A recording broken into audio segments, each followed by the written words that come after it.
जाती है। ये बरादरियाँ यहीं भी होती हैं 5 साल जी जी। जब इनका इस्तेसाल हो रहा होता है। ये तो सिर्फ लहरें हैं, हमारा मुकाबला तो तूफानों से है। मैं नहीं समझता कि ये बड़े ताकतवर हैं, ये इनके पास बड़ा वो जो है वो एक दफ़ा फिर जो है वो बराजमांद हो जाए, हमारा हमें इक़्तिदार मिल जाए। यानी कि असूल सबसे पहला हमारा रिश्ता जो है वो कलमे का रिश्ता है। हम तहसील सराय आलमगीर की बात करें तो सिर्फ तहसील सराय आलमगीर में ये सिर्फ रमज़ानुल मुबारक में आल खिदमत पे जो है वो 75 लाख रुपए का ट्रस्ट किया है लोगों ने। मेरा इस हवाले से जो है ना वो बिल्कुल मुख्तलिफ नुक्ता नज़र है। इक़्तिदार मिला जमात इस्लामी को कराची में तो वो रोशनियों का शहर हुआ, उसने माँ का दर्जा हासिल किया। और कोई भी जब इलेक्शन गुजर जाता है या इलेक्शन नहीं होता फिर उस वक्त कोई परवाह नहीं होती।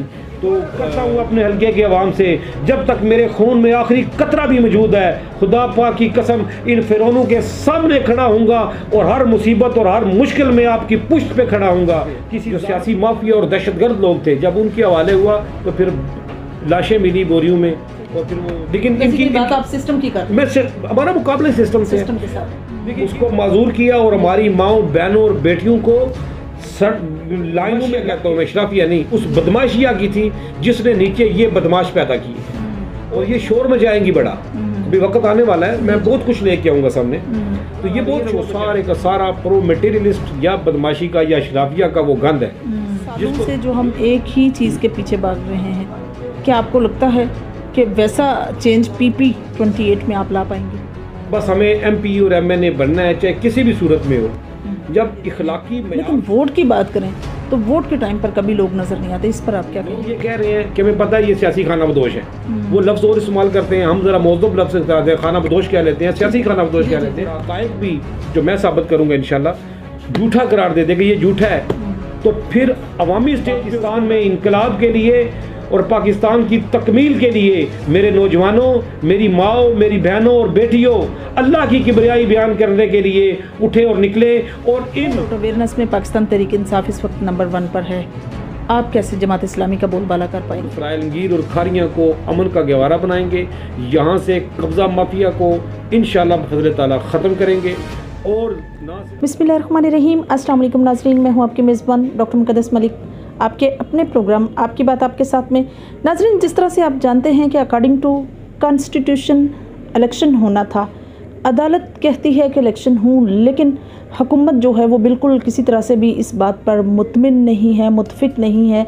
मज़ाकरात की तरफ भी बात लेकर गए हैं और पार्टीज़ डिफरेंट तरीके से मज़ाकरात करने की भी कोशिश की है अपोजिशन ने, लेकिन अनफॉर्चुनेटली फिर भी उसका कोई प्रॉपर तरीके से सद्देबाब नहीं हुआ। बात फिर आकर ख़त्म होती है इलेक्शन पर। जमात इस्लामी की अगर बात करें तो उन्होंने बड़ा अच्छा महवर, बड़ा अच्छा मैनिफेस्टो जो है वो नाजरीन के सामने पेश किया है और वो चाहते हैं कि खुशहाल पाकिस्तान हो। हमारे साथ जो शख्सियत मौजूद हैं, अली वहीद आवान साहब हैं, जो PP28 से इलेक्शन कंटेस्ट करना चाहते हैं। अगर मैं बात उनकी हिस्ट्री की करूं तो उनके वालिद ग्रामी मलक वहीद एक ऐसी शख्सियत थे जो सियासत में, समाजत में उनका एक ख़ास नाम था। यही बेड़ा जो है वो अली वहीद आवान ने उठाया और इसी तरह से अमन का सफ़ीर बनकर अपने इलाके में जहाँ जहाँ भी कहीं मिसमैनेजमेंट थी, मिसअंडरस्टैंडिंग थी या कोई लड़ाई झगड़े के डिस्प्यूट्स के मैटर्स थे, उनको बहुत अच्छे तरीके से, आसान तरीके से, खुश असलूबी के साथ जो है वो पाया तकमील तक पहुँचाया और उसमें एक सुलह का जो है वो दर्स दिया, सुलह करवाई, अमन का सफ़ीर होने का एक बहुत बड़ा अहम किरदार अदा किया। ये जमात इस्लामी के टिकट होल्डर हैं वो, और आइए उनसे पूछते हैं क्या मंशूर रखते हैं वो, मुकाबला किसके साथ उनको नज़र आता है। काफ़ी टाइम से कुछ लोग जो हैं वो बराजमान हैं, इक़्तिदार में हैं, लेकिन अनफॉर्चुनेटली हमारे मसाइल जूं के तू हैं, इस पर भी बात करते हैं।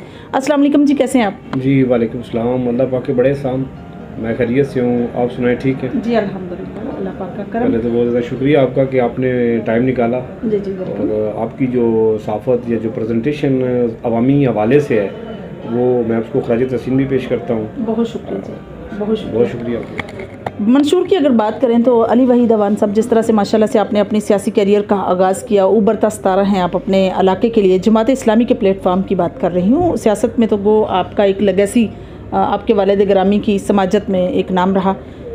क्या मैनिफेस्टो है आपका, आप क्या करना चाहते हैं, स्पेसिफिक मंशूर जो है वो आपका क्या है? बिस्मिल्लाहिर्रहमानिर्रहीम। सबसे पहले तो ये गुजारिश है कि मैनिफेस्टो हमारा एक अभी का नहीं है मैनिफेस्टो, हमारी रवायात का जो है वो अमीन है और वो साबित है कि अहले इलाका जो है वो बखूबी जानते हैं, स्पेशली 2 डिस्ट्रिक्ट जो हमारे हैं, ज़िला गुजरात और मंडी बहाउद्दीन और जिलम 3रा डिस्ट्रिक्ट। मतलब वालिद साहब की या बाउजदाद जो थे उनकी जो काम था वो सियासत था, खिदमत, और उन्होंने अमली तौर पे इस इलाके के तमाम बुज़ुर्गों को, दोस्तों को, बेटों को वो वसीयत दी, वो मोहब्बत की कि अपने बेटों की तरह उनसे ट्रीट किया और जितने भी डिसऑर्डर्स थे उनको मिनिमाइज़ किया। तो डिसऑर्डर को, माशरे के डिसऑर्डर को मिनिमाइज़ करके माशरे को रवायात, इखलाकी रवायात को परवान चढ़ाना, यही हमारा मैनिफेस्टो है। इसी पे ही हम काम कर रहे हैं और इसी पे ही काम करेंगे इंशाल्लाह। जिस तरह से आप अपनी ही अगर फैमिली की बात करें तो आपकी फैमिली जो है, मैं अनफॉर्चुनेटली इस वक्त डिवाइडेड है, कुछ मुस्लिम लीग नून का हिस्सा है, कुछ पाकिस्तान तहरीक इंसाफ को रिप्रेजेंट कर रहे हैं, आप खुद उम्मीदवार हैं। बरादरीज़म हमेशा हमारे मुल्क का सबसे बड़ा अलमिया रहा है और सियासत का एक बहुत बड़ा हिस्सा भी रहा है। अगर हम बरादरीज़म पे बात करें तो मलक अवान फैमिली जो है वो काफ़ी ज़्यादा है, कोहार में है, इसी तरह से राजा फैमिली है, जॉट फैमिली है। आपको क्या लगता है, क्या आप अपनी फैमिली को, अपने इलाके को, अपने एरिया के लोगों को मोटिवेट कर पाएंगे? जी, मेरा इस हवाले से जो है ना वो बिल्कुल मुख्तलिफ नुक्ता नज़र है। जी। जहाँ तक आपने बरादरी की बात की है, देखिए हमारा मैसेज ये है, जमात इस्लामी के प्लेटफॉर्म पे और जो हमारी रवायात हैं, जो हमारी ख़ानदान की रवायात हैं, बुज़ुर्गों की जो रवायात हैं, उन्होंने बेहक वक़्त तमाम बरादरियों के अंदर बरादरियों की सियासत नहीं की, बल्कि उन्होंने कलमे की बुनियाद पे, सबसे पहला हमारा रिश्ता जो है वो कलमे का रिश्ता है। तो उस बुनियाद पे हम एक दूसरे के भाई हैं और भाईचारे की बुनियाद को फ़रोग़ देना ना सिर्फ हमारे हलके की बल्कि पूरे पाकिस्तान की जो पोलराइजेशन है उसमें वक़्त की और पाकिस्तान के इस्तेहकाम की, सलामती की, तरक्की की जो मज़मर है चीज़ें, वो सिर्फ़ और सिर्फ भाईचारे में है कि हम पोलराइजेशन को कम करके बरादरीज़म को और इन चीज़ों को सिर्फ एक टाइम पे आके आवाज़ दी जाती है। ये बरादरियाँ यहीं पे होती हैं 5 साल जब इनका इस्तेसाल हो रहा होता है। जब इन बरादरियों को तकसीम करके सिर्फ हम अपने मुकामी इलेक्टेबल्स जो होते हैं वो अपने अहदाफ पूरे करते हैं और वो हदफ होता है कि हम किस तरह से जो है वो एक दफ़ा फिर जो है वो बराजमांद हो जाए, हमें इक़्तिदार मिल जाए। यानी कि असूल इक़्तिदार के लिए हम बरादरियों के टूल इस्तेमाल करते हैं और जिसने भी ये टूल इस्तेमाल किया है, उस टूल इस्तेमाल होने के बाद आप हल्के की बात करें या पूरे पंजाब या पाकिस्तान की बात करें, तो इस तकसीम ने, बरादरीज़म की तकसीम ने पाकिस्तान को तकसीम किया, नुकसान दिया, अब डिलीवर नहीं कर सके। लोगों की ख्वाहिशात पूरी हुई कि हम इक़्तिदार का असूल किस तरह मुमकिन है, तो वो उन्होंने मुमकिन किया। इसलिए मैं नहीं समझता आज का दौर जो है वो बड़ा एक क्लियर दौर है, सोशल मीडिया का दौर है। आज एजुकेशन के हवाले से और नौजवान नस्ल जो है वो पाकिस्तान को अब उन रवायती सियासतदानों के हाथों नहीं चढ़ने देगी। अब वो फैसला कर चुकी है, लोगों के अंदर जो है वो अवेयरनेस आ चुकी है कि पाकिस्तान को बरादरीज़म की बुनियाद पे नहीं, कलमे की बुनियाद पे बना था और कलमे की बुनियाद पे ही इस्तेहकाम पाकिस्तान जो है वो हो सकता है। और आज यंग जनरेशन जो है वो इससे बाहर निकल चुकी है। बिल्कुल सही। जिस तरह से पुराने सियासतदान हैं जो काफ़ी टाइम से विराजमान हैं और आप कभी किसी एंगल से, कभी किसी एंगल से यके बाद दीगरे आपकी सपोर्ट भी रही है, भले वो मुस्लिम लीग नून हो, भले पाकिस्तान तहरीक इंसाफ हो, अपने इलाके में अपने लोगों को, अपने या मलक हनीफ साहब हो, चौधरी अरशद साहब हों, कोई भी हो, तो मतलब एक सिस्टम रहा है आपका। उन लोगों को तो ये बात कभी डाइजेस्ट नहीं होगी कि आप उन्हीं के मद्दे मुकाबल उन्हीं से उठकर इलेक्शन कंटेस्ट कर रहे हैं। इस पर क्या राय देंगे? ये किसी को भी नहीं होती। ये उस सतह पे नहीं, आज भी हम इलेक्शन कैंपेन में है ना, हम लोगों को मिल रहे हैं, तो क्या इशू है, जो भी गांव का मतलब है वो चेयरमैन या मेंबर है वो उस स्टेक को छोड़ने के लिए तैयार नहीं होता। उसको प्रॉब्लम होती है कि यार मैं छोड़ दूंगा तो फिर मुझे आगे क्या नज़र आएगा। तकलीफ़ होगी, बहुत ज़्यादा है, लेकिन मैं समझता हूँ कि जहाँ तक हमारी इखलाकी रवादारी के मामलात हैं, हमारे लिए वो आज भी वो तलक़ात के हवाले से, एहतराम के हवाले से हम उनको जो है वो, मैं अपने वोटर्स को या अपनी जमात को या अपने लोगों को कभी ये नहीं कहूँगा कि आप पोलराइजेशन करें और उनकी ज़ातियात पे उन पर बात करें। ज़ाती उनके अपने फेल हैं। अगर कोई हमारी ज़ात पे करता है तो मैं तो फिर भी कहता हूँ कि कोई बात नहीं, उसको करने दो। हमने जवाब वो नहीं देना, क्योंकि हर जो बदी है उसको आप अच्छाई से, ये कुरान का फैसला है कि नेकी के ज़रिए आप बुराई को ख़त्म कर सकते हैं, बल्कि आप गाली के बदले गाली निकाल के शख्सियत परस्ती को ज़रिए शख्सियत परस्ती को प्रमोट करके मामलात का हल नहीं कर सकते। उनको परेशानी है, प्रॉब्लम डेफिनेटली इन चीज़ों की होती है, उनके लिए एक एक वोट कीमती होता है। उस वक्त जब इलेक्शन आ जाता है, जब इलेक्शन गुजर जाता है या इलेक्शन नहीं होता, फिर उस वक्त कोई परवाह नहीं होती। तो उनकी परेशानी का हल तो फिर अल्लाह ताला के पास है। हमने तो अपने मैनिफेस्टो पे कि जो very neat and clean and clear है, वो ये है कि हम पाकिस्तान में इस्तेहकाम चाहते हैं। हम पाकिस्तान से मोहब्बत करने वाली वो जमात है कि जिसने पूरे 75 साल के अंदर आला इखलाकी रवायात को पैदा किया है। और अगर मिसाल आप ले लें जमात इस्लामी की, तो उनको डिलीवर करने की मिसालें भी बहुत क्लियर है कि अगर आपने इक़्तिदार मिला जमात इस्लामी को कराची में, तो वो रोशनियों का शहर हुआ। उसने माँ का दर्जा हासिल किया और कोई भी भूखा जो था या जिसके मसाइल थे वो कराची में जाके अपना निज़ाम चला रहा था। तब इक़्तिदार किसके पास था? जमात इस्लामी के पास। तो जमात इस्लामी ने रोशनियों का शहर दिया। फिर वहाँ से जो पाकिस्तान का रेवेन्यू जनरेट हुआ वो कराची पाकिस्तान को चला रहा था। और पाकिस्तान की इकॉनमी उस वक्त कहाँ पे स्टैंड कर रही थी? स्टील मिल वहाँ पे कहाँ पे स्टैंड कर रही थी? कराची आबाद हो तो पाकिस्तान आबाद होता है। तो कराची जमात इस्लामी ने अपने दौर में ये डिलीवर करके बताया कि कराची आबाद था तो पाकिस्तान आबाद था। जब उसको किसी और मतलब उन लोगों के जो पॉलिटिकल लोग नहीं थे, जो सियासी माफिया और दहशतगर्द लोग थे, जब उनके हवाले हुआ तो फिर लाशें मिली बोरियों में। और फिर वो कराची का क्या हुआ वो आपके सामने है।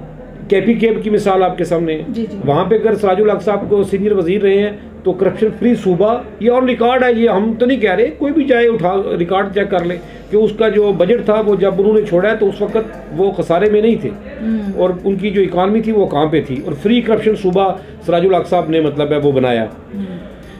जहाँ जहाँ पे भी मौका मिला, आप पुरानी तारीख देख लें, प्रोफेसर गफूर साहब के दौर में वो चाहे मतलब कोई तहरीक चल रही है तो उन्होंने पाकिस्तान की और प्रिंसिपल बुनियादों पे इस्तेकाम पाकिस्तान के लिए जमात इस्लामी ने वर्क किया है।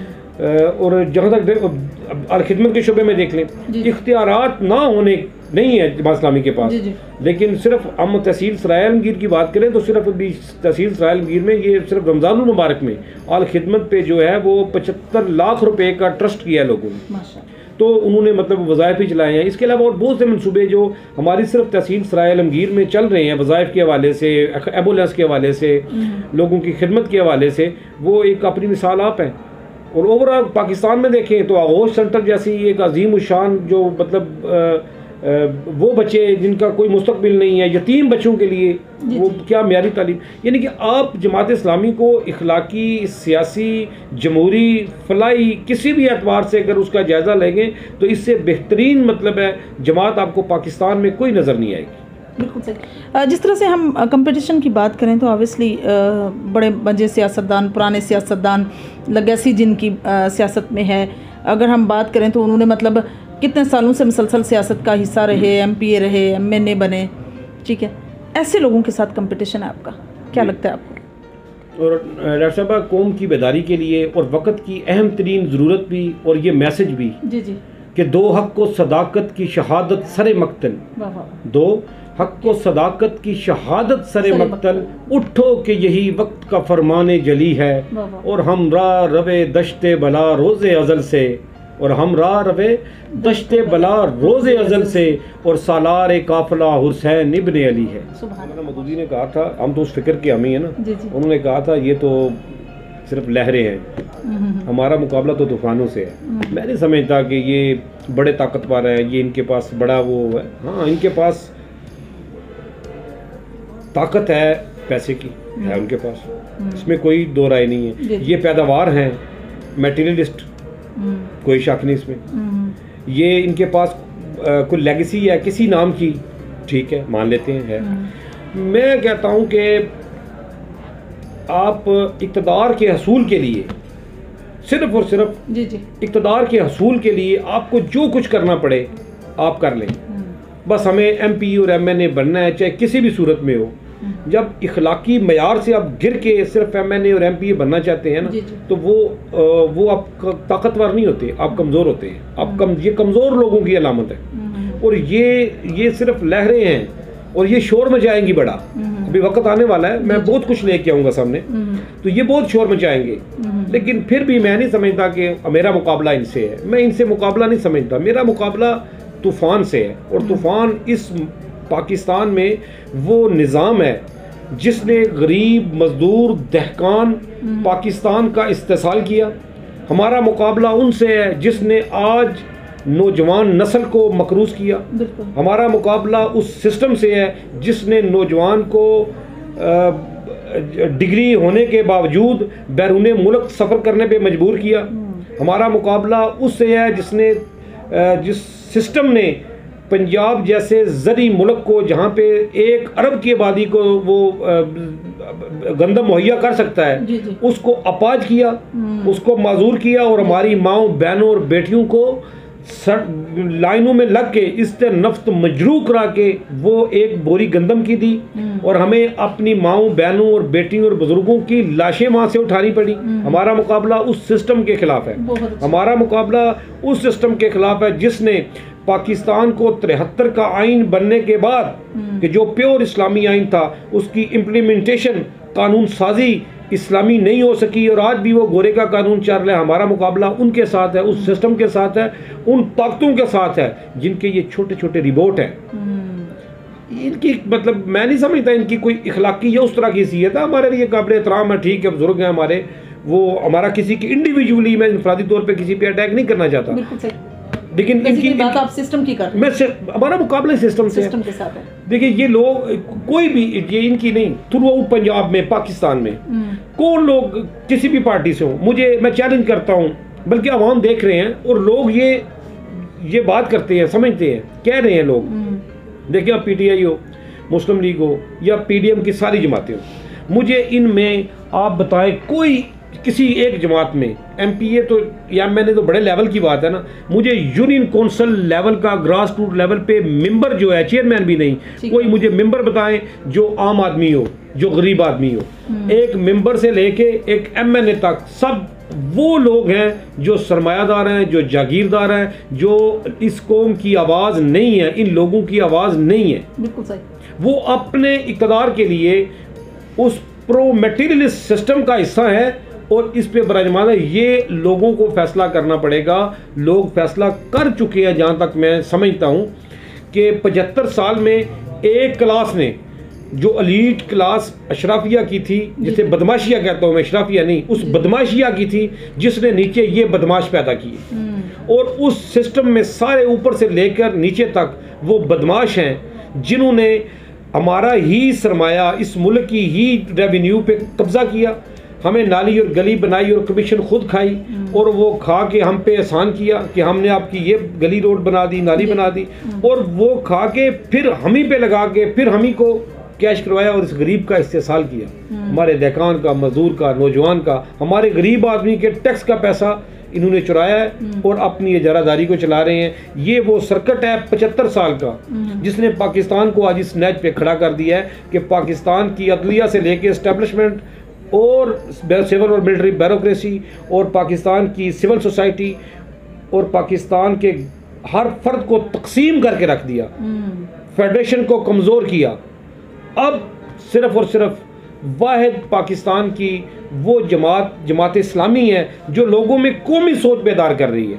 आज भी मैनिफेस्टो पे बात कर रही है। आज भी उस जमात में आपको आम लोग नज़र आएंगे, एजुकेटेड इंटेलेक्चुअल पर्सनैलिटी नज़र आएंगी, लेकिन वो पब्लिक के लोग होंगे, वो आम लोग होंगे। वो सरमाए की बुनियाद पे ना जमात उनको प्रमोट कर रही है, बल्कि जमात भी जो है वो अहलियत की बुनियाद पे ग्रास रूट लेवल से लेके हमारी सिराजुल हक साहब की क़यादत तक आप देख लें, आपको वो मतलब नजर आएंगे। तो जिनमें खुद जमहूरियत है वो तो जमहूरियत कर सकते हैं, तो जो खुद डिक्टेटर हैं वो जमहूरियत और आइन की बालादस्ती, ये सब फ्रॉड, ये सब ड्रामा है। गुजरात की सियासत की अगर हम बात करें तो मैं समझती हूँ कि काफ़ी मिनिस्ट्रीज़ भी रही हैं यहाँ, लोग इक़्तिदार में भी मुसलसल रहे हैं, ख़ानदान मुसलसल आते जाते रहे हैं, ये प्रोसेस चलता रहा।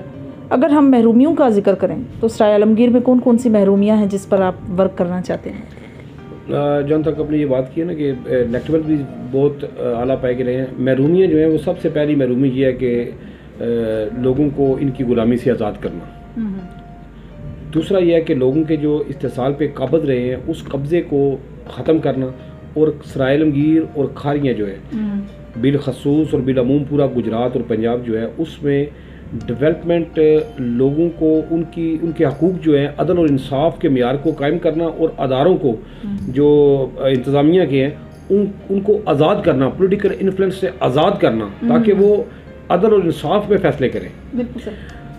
और इंफ्रास्ट्रक्चर की जहाँ पे बात है तो मैं समझता हूँ कि मेरा ये है कि खारियाँ रिचेस्ट तहसील है हमारे गुजरात की, और पंजाब की भी बहुत अमीर तहसील है। और वहाँ पे इंडस्ट्रियल एरिया जो है वो मतलब उसका क्याम करना, और इसको ऑफिशली जो है वो इंडस्ट्रियल एरिया यहाँ पे खारियाँ में करना। और सफाई के हवाले से देखें, महरूमी से बड़ी और क्या है कि सराय आलमगीर जो है यहाँ पे पीने का साफ़ पानी जो है उसकी बहुत बड़ा मसला है, और 60% लोग जो हैं वो हेपेटाइटिस के मर्ज़ में सराय आलमगीर के मुबतला हुए हैं। ये एक आलमी रिपोर्ट थी उसके मुताबिक। और यहाँ पे इसको सीवेज सिस्टम है सराय आलमगीर में, बहुत ही गंदा सिस्टम है। जैसे ही पानी आए कोई रास्ता नहीं है जाने का, रेडियाँ, गंद, कचरा और ये सारी चीज़ें, इसको साफ़, क्लीन और ग्रीन सराय आलमगीर और खारियाँ और गुजरात बनाना। और जो डेवलपमेंट सेहत और तालीम है उसके हवाले से इंशाअल्लाह अल्लाह ताला ने हमें इख्तियार दिया, इक़्तिदार किया, तो हम गरीब की वो आवाज़ बनेंगे कि लग पता जाएगा कि कोई आया गरीब दी आवाज़, कोई आया मजदूर दी आवाज़। हम सेहत के हवाले से हर प्राइमरी यूनिट पे, लोकल ग्रास रूट लेवल पे जो BHU हैं उनको अपग्रेड करेंगे कि वो RHC में आए, और जो BHU जहाँ पे रिक्वायरमेंट है वहाँ पे BHU लेके आएंगे। और THQ जो तहसील सराय आलमगीर और खारियाँ में 2 THQ हैं, और आबादी का हिसाब लगाएं, और रिचर्ड तहसील है, और यहाँ पे अभी हमें किसी भी सरकारी अस्पताल में हार्ट स्पेशलिस्ट मौजूद नहीं है। हम THQ के जो लेवल है उसको इंशाल्लाह DHQ की सहूलियात जो है वो देंगे, और लोकल सतह पे मैंने आपको बताया कि RHC और BHU को अपग्रेड करेंगे। और तालीम के हवाले से जो बेसिक यूनिट्स हैं हमारे प्राइमरी जो है, हम बजट का जो है वो एक खतीर रकम जो है वो ग्रास रूट लेवल पे प्राइमरी स्कूल में लेके आएंगे, और वहाँ पे सपोर्टिंग स्टाफ जो है उसको पूरा करेंगे, और उनका म्यार तालीम जो है, निज़ाम तालीम जो है, उनका जो म्यार है उसको बेहतर करेंगे। और पूरे एक यूनियन कौंसल में हमारा वादा है कि इंशाल्लाह हर यूनियन कौंसल में स्पोर्ट कम्प्लेक्स जो है वो बनाएंगे। ये मतलब है महरूमियाँ हैं, ये ज़रूरतें हैं जो ये सारे इलेक्टबल्स पूरी नहीं कर सके। अगर तालीम, सेहत और गैर नसाबी सरगर्मियों को प्रमोट किया जाए तो फिर इनके इक़्तिदार बाकी नहीं रहते थे, इसलिए उन्होंने इस चीज़ को महरूमी में ही रखा। तो इंशाल्लाह हम ये चीज़ें जो हैं वो पूरी करेंगे, और ये सराय आलमगीर की और खारियाँ की बेसिक नीड्स हैं, आम आवाम की ये बेसिक नीड्स हैं। हम इंशाअल्लाह फज़ल ताला जो आम और गरीब और आदमी है उसको इंसाफ इंशाअल्लाह उसकी दहलीज़ पे पहुँचाएँगे, और सराय आलमगीर और खारियाँ को अमन का गहवारा बनाएंगे। यहाँ से कब्ज़ा माफिया को इंशाअल्लाह फज़ल ताला ख़त्म करेंगे, और ना सिर्फ कब्ज़ा माफिया वो, बल्कि जब तक इंशाल्लाह ये जो मौजूद है जो सियासी कब्ज़ा माफिया हैं इनका खात्मा नहीं होता तो ये चीज़ें मुमकिन नहीं है। इंशाल्लाह ये हम प्रोजेक्ट लॉन्च करेंगे। अगर हम पाकिस्तान के एग्जिस्टेंस की बात करें तो जब से पाकिस्तान मर्ज़ वजूद में आया है, एक मोटो, एक नारा, एक नुक्ता नज़र के ला इलाहा इल्लल्लाह की बुनियाद पर आया। जमात इस्लामी ला इलाहा इल्लल्लाह का नारा बुलंद करती है। आपको क्या लगता है लोग किस हद तक साथ देंगे? अगर हम जलसे जुलूसों की बात करें तो एक बहुत बड़ा जुलूस की सूरत में लोग अमड आते हैं, लोग हमेशा साथ भी देते हैं, लेकिन वोट की बात करें तो वोट के टाइम पर कभी लोग नज़र नहीं आते। इस पर आप क्या कहेंगे? वोट की बात है ना, जमात इस्लामी ने ये भी ऐसी बात नहीं है, जमात इस्लामी ने उस लिहाज से आप कहेंगे इक़्तिदार के लिए पाकिस्तान की सियासत का ये अलमिया रहा है कि जमात इस्लामी ने हमेशा इस्तेकाम पाकिस्तान के लिए कुर्बानी दी है। ये तो अभी कहते थे PDM वाले कि हमने मुल्क बचाया और हमने कुर्बानी दी, इन्होंने तो अपने केस बचाए हैं ना, केस बचाए नारों लिया और आके बैठ गए, कहते हैं रियलिटी तो ये है। लेकिन वायद वो जमात इस्लामी है कि जिसने अपने वोट बैंक को हमेशा, क्योंकि पाकिस्तान अलायंस की सियासत के बगैर चल नहीं सकता था। बिल्कुल ये बात जो लोग संजीदा है ना वो इस चीज़ को समझते हैं कि अलायंस मजबूरी बन जाता है, और अलायंस किस बुनियाद पर मजबूरी बनता है ये एक अलग सवाल है। क्यों बनता है कि हमारी पॉलिटिकल फोर्सेस जो हैं वो सियासी जमातें नहीं हैं, सियासी क्लब हैं जिन्होंने घोड़े पाले हुए हैं, वो उस वक्त पे उनको चला लेते हैं। अगर ये सियासी जमातें होती तो हमें सियासी अलायंस की ज़रूरत नहीं पड़ती इस पाकिस्तान को। इसलिए अलायंस मजबूरी बन जाता था। मुख्तलिफ जगह पे जमात ने अलायंस किए पाकिस्तान के मफाद के लिए, और वही अलायंस जो थे उन्होंने जमात इस्लामी का जो वो वोट बैंक था उसको मुतासर किया। तो लोगों में वो कंसिस्टेंसी जो थी कि जमात कहाँ पे, इसने काफ़ी चीज़ें जो है पॉलिटिकली ख़राब की, जिसकी वजह से जमात को उस लेवल पे जो है ना वो वोट नहीं मिल सके।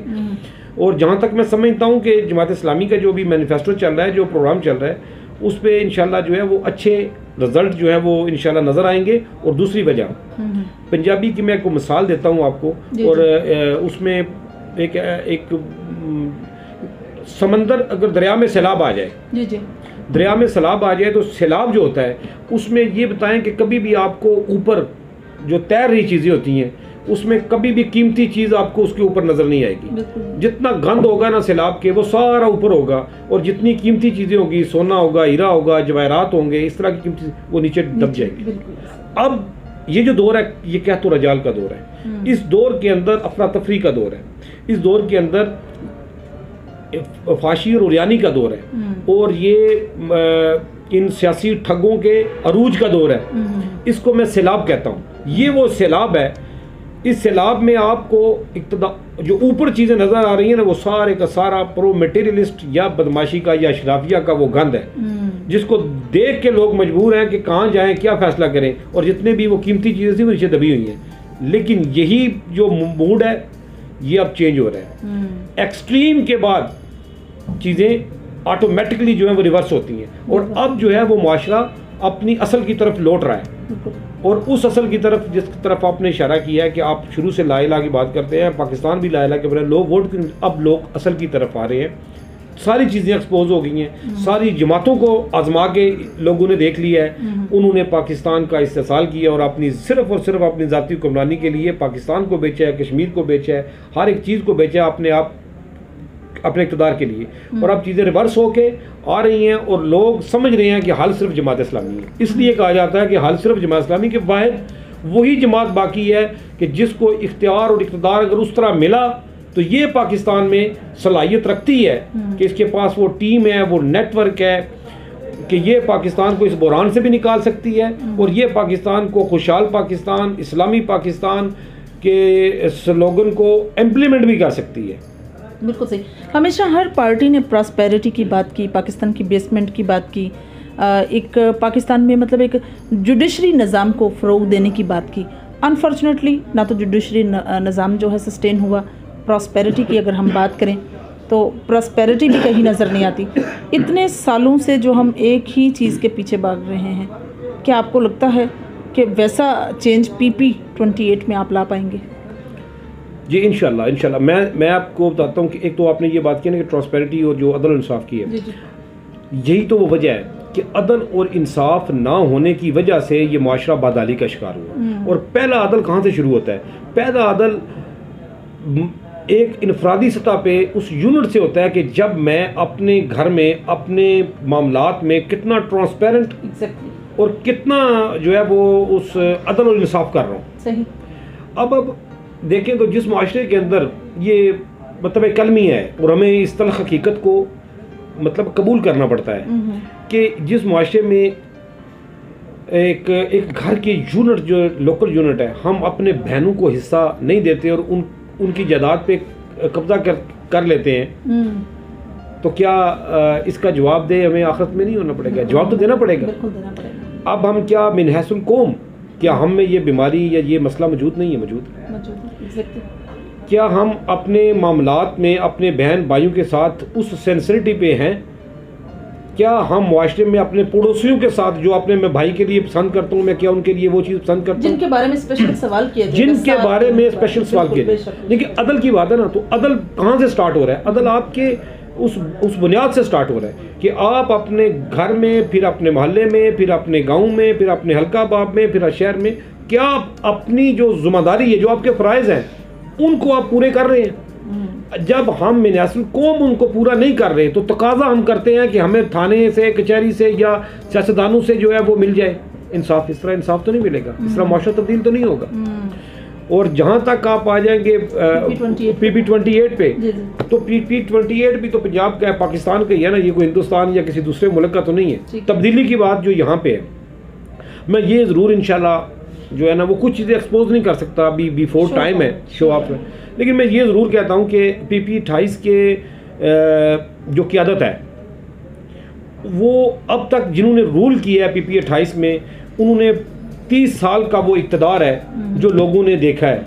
सिर्फ गंदम और रोटी एक ऐसी चीज़ है जो बंदा रोज़ खाए तो उसे दिल नहीं भरता, बाकी जितनी बेहतरीन डिशेज़ आप ले लेना वो 2 या 3 दिन बाद आपका दिल भर जाता है, और ये 30 साल हो गए हैं। और 30 साल के बाद मेरा सियासी तालिब इल्म होने के हवाले से और हल्के के लोगों की जो नब्ज़ है, जो आम आदमी की आवाज़ है, उसको मैं महसूस कर रहा हूँ कि अब जो है वो इनका एक्सपायरी टाइम आ गया। आप एक नया फेस हैं लोगों के लिए, कुछ लोगों के लिए, गो कि आप सराय आलमगीर में बड़ा फेमस होंगे, किस तरह से लोगों को मोटिवेशन देंगे? अगेन मैं आपसे बात कर रही हूँ कि किस तरीके से आप लोगों को मेंटली तैयार करेंगे। जिस तरह से अवेयरनेस की बात है, नो डाउट अवेयरनेस में पाकिस्तान तहरीक इंसाफ इस वक्त नंबर 1 पर है।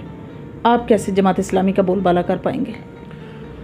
देखिए, जमात इस्लामी का जो है ना बोलबाला, वो मेरी लोगों के लिए जो लोगों को चीज़ अपील करती है या जो रियलिटी है, धोखे की बात पे हम करेंगे ना तो वो जो शाख नाजुक पे आशियाना बनेगा ना पायदार होगा। हम किसी भी शाख नाजुक पे अपनी तकरीर, तहरीर या कन्वेंसिंग नहीं कर रहे। वो इस बेस पे है कि क्या मुझे मैं हल्के के लोगों से भी मिल रहा हूँ, बात कर रहा हूँ कि मुझे सिर्फ ये बता दें अपने दिल पे हाथ रख के, ख्वास भी और आम भी, कलमे की बुनियाद पर बना था, कहते हैं बिल्कुल बना था। क्या मैंने कहा कलमे की बुनियाद पे तामीर हुई? नहीं हुई। जमातें यही इक़्तिदार में रहीं, लोग यही रहे, यही जके बाद दीगे आते रहे। मैंने कहा यही खाना बदोश रहे, ये खाना सियासी खाना बदोश है ना। और इनको इक़्तिदार का असूल था। मैं किसी की ज़ात की बात नहीं करता, आप लोगों को मैं ये बता रहा हूँ और लोग ये मान रहे हैं। आप कह रहे हैं ना, हल्का PP28 में लोग ये कह रहे हैं कि हमें पता है ये सियासी खाना बदोश है। वो लफ्ज़ और इस्तेमाल करते हैं, हम ज़रा मौज़ूब लफ्ज़ इस्तेमाल हैं, खाना बदोश कह लेते हैं, सियासी खाना बदोश कह लेते हैं। कि इन्होंने अपने इक़्तिदार के लिए कहाँ कहाँ पे जंप किए, इन्होंने स्टार्ट कहाँ से किया और कहाँ पे ख़त्म किया, और फिर कहाँ से देखा कि नहीं यार मेरा ज़ाती इख्तिलाफ इनके साथ ये नहीं, मेरा तो सियासी था, अच्छा ये था। अब इसको मतलब कि वो मादी में बहुत तजर्बात ऐसे हो चुके हैं 30 साल के अंदर कि लोग ये समझ चुके हैं कि शरीक ये इनके मतलब कि शरीक के जुर्म ना होते तो मुखबरी करते। हमें खबर थी चोरों के सब ठिकानों की, तो इनको सब ठिकानों की खबर है, और लोग कहते हैं कि हमें भी खबर हो गई है, हमें भी खबर हो गई है कि आपने अपने इक़्तिदार और अपने वो मुख्तलिफ जो टूल्स और गेयर इस्तेमाल किए अपने इक़्तिदार और इख्तियार के लिए किए, आपने डिलीवर कुछ नहीं किया। लोग इस वजह से बेजार हैं, ना तो अदल मिला लोगों को, ना इंसाफ मिला, ना थाने और कचहरी में मतलब उनको वो चीज़ें मिली कि जो इंसाफ का तकाजा बनता था, ना तामीर और तरक्की के हवाले से।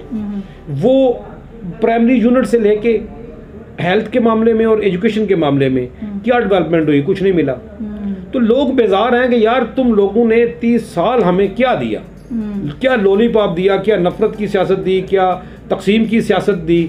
अब वो सारी चीज़ें लोग समझ चुके हैं, और इसलिए मैं कहता हूँ कि इनका टाइम पूरा हो चुका है, एक्सपायरी हो चुकी है। और कुछ ट्रम्प कार्ड ऐसे हैं पॉलिटिकली हैं जो इंशाल्लाह वक्त आने पे, करप्शन के हवाले से भी बहुत कुछ है जो वक्त आने पे इंशाल्लाह खुलेगा। सही। और दूसरी बात यह कि मैं लोगों से यही कह रहा हूँ, और लोगों से कि अगर इस बात पे इत्तेफाक है कि झूठ बोलने वाला ईमानदार नहीं है, और हमारा कानून कहता है कि जो झूठा है वो नायल है, ये तो कानूनी बात है। तो जो झूठा डिक्लेयर हो जाए और जिसको तारीख भी और हकायक भी जो मैं साबित करूँगा इंशाल्लाह झूठा करार दे देगा ये झूठा है, तो फिर अवामी स्टेज पे उसको नायल होना चाहिए। और अवाम लोग ये कह रहे हैं कि हाँ कानून तो इसको नायल करता है, कानून से तो बच जाएगा। अगर इखलाकी स्टेज पे वो झूठा साबित हो कि उसने कौम और लोगों के साथ झूठ बोल के ये किया है, तो फिर हम उसको नायल करेंगे। तो ये फैसला लोगों ने करना है, और मैं समझता हूँ कि बहुत अच्छा फैसला होगा। और हल्का PP28 गुजरात 1 कि जो इलेक्शन कैंपेन है या जो इसका जो प्रोग्राम है और जो शतरंज इंशाल्लाह जमात इस्लामी डिस्ट्रिक्ट गुजरात ने इंटरनल प्लान किया हुआ है, वो टाइम आने पे हम ओपन करेंगे। ज़िला गुजरात से वो शमें उठेंगी, PP 28 से वो शमें उठेंगी, जो इंशाल्लाह बफ़ज़ल ताला पूरे पंजाब के लिए मशले राह होंगी और जमात इस्लामी की राह हमवार करके और इस्लामी इनकलाब की राह पंजाब में हमवार करेंगी। आखिर में आप अपने हल्के के लोगों को क्या पैगाम देंगे? जिस तरह से माशाल्लाह वो आपके साथ भी हैं, जिस तरह से आपने कहा कि लोगों को पता भी चल चुका है, ऑब्वियसली लोगों को काफ़ी अवेयरनेस है, क्या पैगाम देंगे? जी, मेरे हल्के के लोगों के लिए ना तो मेरी जमात का कोई, पहली तो बात है ना मेरी जमात का कोई अपना प्लान या प्रोग्राम है। हमारा प्लान तो वही है जो कलीमुल्लाह का है, जो नबी सल्लल्लाहु अलैहि वसल्लम का है, जो हज़रत इब्राहीम का है। मौलाना मदूदी का भी वही पैगाम है। मौलाना मदूदी का कोई अपना पैगाम नहीं है, हमारा ही पैगाम है। पॉलिटिकली स्पेशल जो है वो मैं लोगों से ये कहना चाहता हूँ कि जमात इस्लामी को आप सिर्फ़ और सिर्फ मजहबी जमात ना समझें कि ये सिर्फ मजहबी जमात है और नमाज रोज़ा और हज ज़कात की हद तक ठीक है मामलात कर रही है। ये वो जमात है जो अकामते दीन को, जो दीन के निज़ाम को सिर्फ मस्जिद की हद तक नहीं, मिंबर की हद तक नहीं, बल्कि जमात इस्लामी पाकिस्तान में माशरत और तमद्दन में ज़िंदगी के हर शोबे में इस्लाम की और दीन की बालादस्ती चाहती है। और लोगों, खुदा की कसम, तुम्हारी फलाह इस दुनिया में भी और आखिरत में भी सिर्फ और सिर्फ है अगर तो दीन के करीब आने से है, दीन के लिए मेहनत और दीन को कायम करने से है। जब तक पाकिस्तान में दीन का निज़ाम नाफज होने के लिए आप नहीं निकलेंगे, जब तक दीन के क़याम के लिए आप नहीं निकलेंगे, जब तक पाकिस्तान का मतलब क्या, ला इलाहा इल्लल्लाह मुहम्मदुर रसूलुल्लाह, जब तक अमली तौर पे पाकिस्तान में 73 के आइन को पाकिस्तान के इस्लामी आइन कानून में ढालने के लिए नहीं निकलेंगे, और अगर वो कर सकती है तो सिर्फ जमात इस्लामी कर सकती है। मेरा आपको पैगाम है कि आप निकलें इस्लाम के लिए, निज़ाम मुस्तफ़ा के लिए। और एक ख़ास पैगाम ये है कि सारी ज़िंदगी हमने गदाई की है, सारी ज़िंदगी हमने लोगों की गदाई की है, और हमारे हल्के ने कभी शख्सियात की सूरत में किसी एक शख्स की और जमात की सूरत में कभी एक शख्स की, सिर्फ शख्सों की गदाई की है। खुदा के लिए रसूलुल्लाह सल्लल्लाहु अलैहि वसल्लम के दर की गदाई करें, उस दर के गदा बन जाएं। हम उस दर के गदा हैं, और दर तो हो कोई जिसकी गदाई की जाए, जिस पे फ़ख्र हो। तो निकले रसूलुल्लाह सल्लल्लाहु अलैहि वसल्लम के निज़ाम मुस्तफ़ा के लिए, और उस दर की गदाई के लिए अपना वोट जो है वो इस्तेमाल करें। पाकिस्तान में इनकलाब के लिए और पाकिस्तान की तकमील के लिए मेरे नौजवानों, मेरी माओ, मेरी बहनों और बेटियों, अल्लाह की किबरियाई बयान करने के लिए उठे और निकले। और इन लोगों से कि जिन्होंने आपको महकूम किया हुआ है, खुदा की कसम इनकी कोई औकात नहीं है। इन डेरादारों की, इन जागीरदारों की, इन सरमायादारों की कोई औकात, कोई ताकत नहीं है। आप उठे निकलें, और मैं ये वादा करता हूँ अपने हल्के के अवाम से, जब तक मेरे खून में आखिरी कतरा भी मौजूद है, खुदा पाक की कसम इन फिरौनों के सामने खड़ा हूँगा और हर मुसीबत और हर मुश्किल में आपकी पुष्ट पे खड़ा हूँगा। किसी जालिम को जुल्म करने नहीं दूँगा। मैं अपनी पूरी कोशिश और मेरी पूरी टीम जमात इस्लामी की इंशाअल्लाह आपके शाना बिशाना खड़ी होगी। आप इस बात से बिल्कुल कता नज़र कि हमारे साथ गली मोहल्ले से लेके और सराय आलमगीर शहर और खारियाँ और गुजरात तक और इंशाअल्लाह लाहौर तक हर मजलूम के साथ ये आपका नुमाइंदा और जमात इस्लामी का एक एक वर्कर इंशाअल्लाह और क़यादत आपके साथ खड़ी होगी। बहुत ज़्यादा शुक्रिया, बहुत मेहरबानी। जी तो नाज़रीन, आपने अली रज़ा अवान साहब की गुफ्तगू सुनी। अगर हम अमन की बात करें तो जिस तरह से मैंने इंट्रो में बताया कि अमन के सफ़ीर वो तब से हैं जब उन्होंने अपनी सियासी सरगर्मियों का आगाज़ किया। अपने वालिद ग्रामी की लेगेसी से जो सीखा वो तब जमात इस्लामी का प्लेटफार्म नहीं था, लेकिन तब भी दर्स जो है वो इस्लामी ही था और अमन का ही पैगाम था, उसी को लेकर चले। ऑब्वियसली हम बीइंग अ मुस्लिम, हमें पता है कि हमारा मुल्क जो है वो किस बात पर इंडिपेंडेंटली उसको जो है वो पाकिस्तान मर्ज़ वजूद में आया। कायदे मोहम्मद अली जिन्ना ने किस तरह से दो कौमी नज़रिया पेश किया। क्या हमें ख़ुद अपने ही इस्तेहसाल की ज़रूरत है? क्या हम वाकई उसी तरह हैं? दो कौमी नज़रिया जो हमारे कायद ने दिया था, क्या उसी के मुताबिक हम चल रहे हैं? क्या बीइंग अ मुस्लिम हम अपने ड्यूटीज़ को पूरा कर रहे हैं? ऑब्वियसली ये हमारा फ़ैसला है कि हम वोट किसको करते हैं, लेकिन इक़्तिदार के लालची को वोट करने की ज़रूरत नहीं। वोट सिर्फ़ उसको करना चाहिए जो हमारे मुल्क और कौम के लिए काम करे, वो कोई भी शख्सियत हो, हमारा कंसर्न सिर्फ हमारा मुल्क है। इंशाल्लाह मेरी और आपकी मुलाकात होगी फिर किसी नए प्रोग्राम में, तब तक के लिए इजाज़त चाहती हूँ। अल्लाह हाफिज़।